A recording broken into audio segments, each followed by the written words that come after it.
goblin's den should be somewhere around here.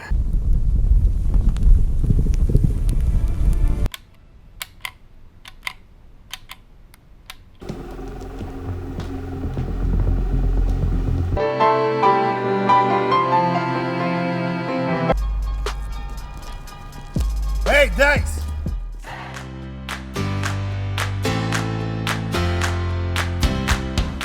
As we're filming something, we're filming Assassin's League with Yuri, the photographer, and Corey, that's in it with me. And I had seen something, and I've worked with FAMI before, so I like to look at some of the stuff that she posts. And I saw it, and initially it was camera and cell phone. And so I said to these guys, why don't we make something just short, make a message, send a message out type of thing. It's 2 minutes. I gave them my idea, and they were really interested.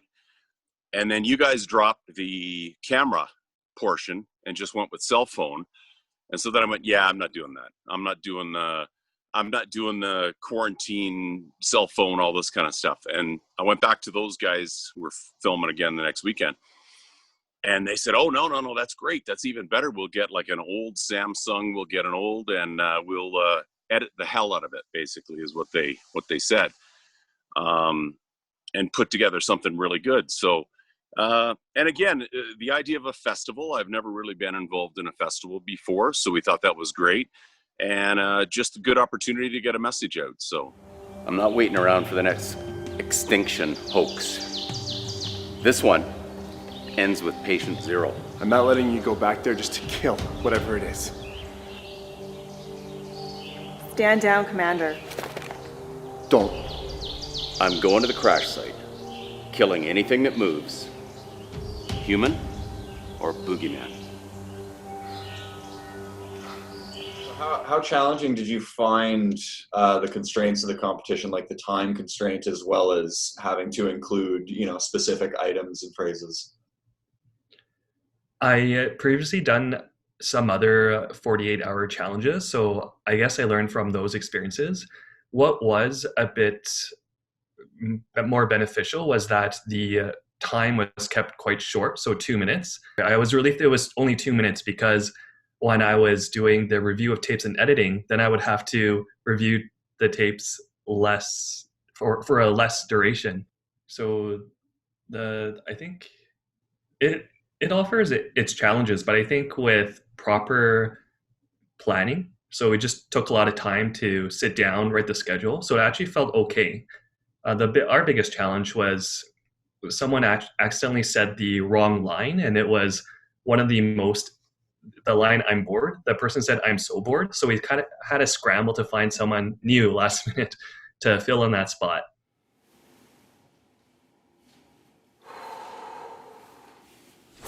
All right,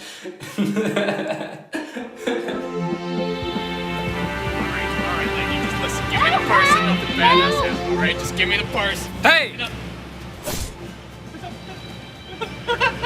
Run! Hey, Biggs! You're a hero, you know? I think it started with Mia. I'll let her take over, but I remember her saying the word sexy hand sanitizer. Yeah, so I was kind of thinking of like a sexy commercial for hand sanitizer, and then everyone else started thinking like Matthew McConaughey commercials or like Calvin Klein underwear, like that kind of theme, and it just went from there.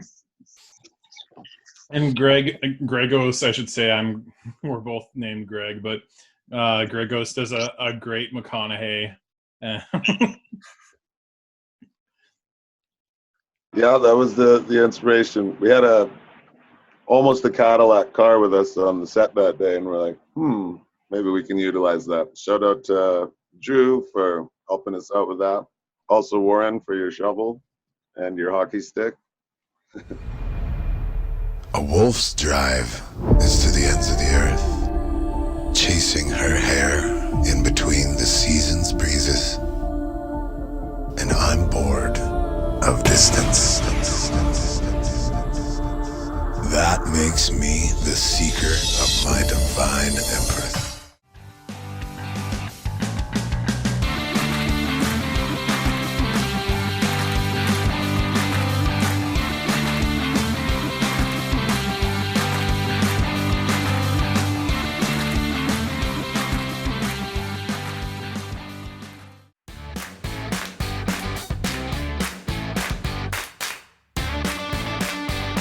It's been incredible. It's been a real honor to be nominated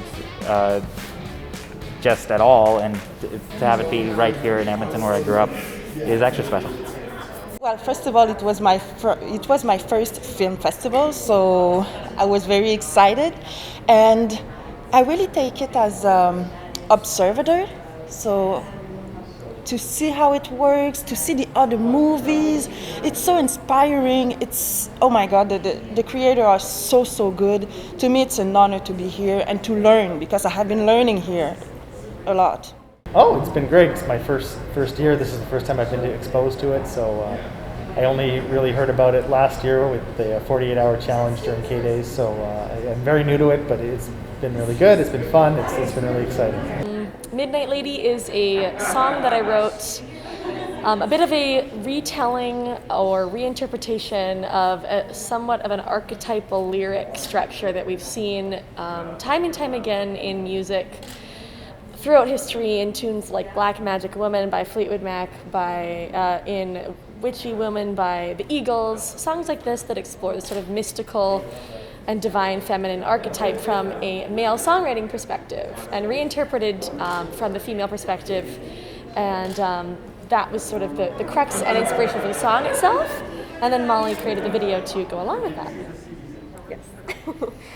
With like found imagery. It was like a collage animation that just tried to bring alive all the themes that Mallory had put in the song. So I've seen quite a few horror movies, and one thing I notice in a lot of them is the jump scare trope. Usually when you see those happen in the movie, people get really scared, and I'm thinking, I've never really seen one where they don't really react to the jump scare, so I kind of developed it off of that. So just a little. So Quarantini started at the beginning of COVID. Times were weird. Things shifted. Girl Brain had a bunch of different live shows that had been canceled, and so we were trying to find a way to re-navigate our creativity. And I went to stay with my mom because I needed some place to feel safe, and my mom was doing these like weekly Zoom meetings with her friends and just getting crunk on white wine with all of her pals, and I thought it was very entertaining, and just looking for material in that time that sort of felt timely and felt like it was relatable. That was one of the things at the beginning of COVID that actually made me laugh. So that was one of our first sketches that we shot with Fred Croach.